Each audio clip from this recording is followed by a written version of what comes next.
horas e horas, pensando em cada detalhe daquela aula que, mesmo ocorrendo todos os dias, a cada dia é única e original. Ser professor é entrar cansado numa sala de aula e, diante da reação da turma, transformar o cansaço numa aventura maravilhosa de ensinar e aprender. Ser professor é ter a capacidade de sair de cena sem sair do espetáculo. Ser professor é apontar caminhos, mas deixar que o aluno caminhe com seus próprios pés.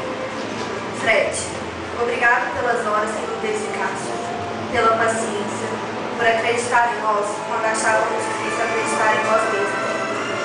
Obrigado por dizer que nós realmente conseguiríamos vencer e que só nos faltava um pouco de perseverança. Você, sem dúvida, é uma das figuras mais marcantes da nossa caminhada, pelo fato de compartilhar conosco tantas coisas boas, por marcar em nós tantas lembranças e por ter estado ao nosso lado. Devemos um gesto de gratidão a você, que ao entrar em sala de aula, deixava para trás todos os problemas que tinha na mente e repassava o ensinamento de uma forma que só você sabe fazer. Obrigado por nos convencer de que somos melhores do que suspeitávamos, por nos estender a mão, iniciar o diálogo e encaminhar para a aventura da vida. Mestre, não é o que ensina fórmulas, regras, raciocínios, mas o que questiona e desperta para a realidade.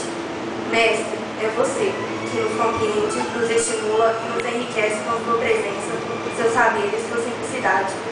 E para fechar a nossa caminhada com chave de ouro, gostaríamos de fechar da sua forma. Por isso, menino e menina, abra o seu... Abra o seu... Mas acima de tudo, menino e menina, abra o seu...